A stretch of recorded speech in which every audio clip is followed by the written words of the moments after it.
when you wake up in the morning, there's a part of you that's going, I'll just go back to sleep. But then that voice has got quieter that says, no, you need to get up. And you've just pushed it away. You just pushed it away. We don't have someone there to keep us in line and give us a good, swift kick in the ass when we slack off. No one's coming to save you. The only person that's going to make a drastic change in your life, whether that's physically, mentally, emotionally, the only person that is going to dig you out of your hole is who? You. You have to do it for you. Talk equals regrets. Action equals results.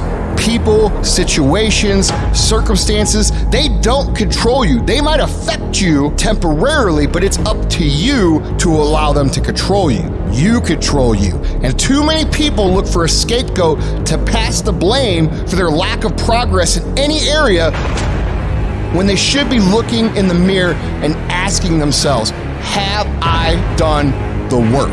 The mind will trick you into saying, just sleep in today, you deserve it. Sometimes you don't deserve it. I've worked too hard. You really haven't worked hard enough. This isn't up to anybody else. This is up to you. We can't be in cruise control. You can't let your mind be in cruise control. You have to be cognizant of what you're thinking. We have to be our own sergeant, to hold the highest standards and allow no fucking slack. That's the discipline. Envision what it feels like when you're done. What it feels like after you've worked out, or you've held the line on your food intake, or you've pushed through some monotonous project. Contrary to that, envision what you will feel like later when you let the discipline slack, feeling weak, and you know that you're falling behind. And ask yourself which one you want to feel in 10 minutes. In a half an hour. When the thing is done, remember what that feels like, and then remember that those minutes, those hours, they turn into weeks and months and years, and holding the line in those critical minutes will put you in an infinitely better place if you maintain the discipline.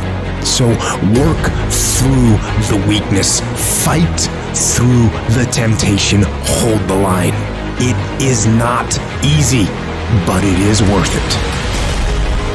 You've got to do something to get control of your brain. I don't care how you do it. I don't care if you set an alarm every 45 minutes so you can audit your thoughts. What is influencing you so you can control what's influencing you. Control the things you think about. You can actually control how you feel. You can control what you think, and you can definitely control what you do. I write down things that need to happen. I write the orders to myself. Task lists. That's the general me doing the writing. This is what we're going to do. Here's the plan. Here's what we got to make happen. And then the soldier in me receives the orders. The soldier sees them. The soldier reads them. And then the soldier executes. The soldier doesn't ask questions. The soldier doesn't complain. The soldier doesn't hesitate. The soldier executes. And you got to get that soldier part of your brain working. That's what the soldier's supposed to do. Execute. You need to separate and clearly understand those two parts of your brain, the general and the soldiers. And when the general and the soldiers both do what they're supposed to do, that's a united front. And that's an unstoppable force. And that is how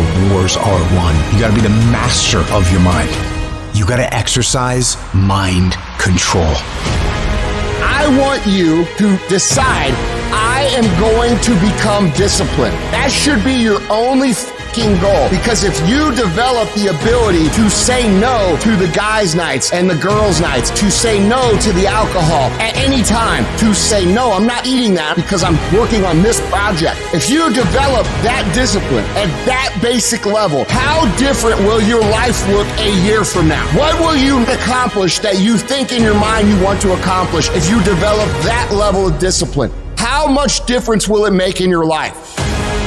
How many times have you told yourself you're going to get serious about your business, or get serious about this project, or get serious about your career? How different would your body look if you had done what you said 3 or 4 years ago? What would you look like today? What would you feel like? Now think about that in every single area of your life. Think about it in your fitness. Think about it in your business. Think about it in your relationships. What would your life look like if you had the ability to remove the power of external circumstances from affecting your decision making?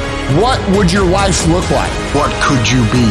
What could you be if you worked as hard as you could? What could you be if you start lining up tasks and smashing them? If you start aggressively pursuing your goals? I don't know where it's going to end up, but let's find out. Let's find out where it ends up. Let's find out where it goes when you implement discipline in your life and you start getting after it.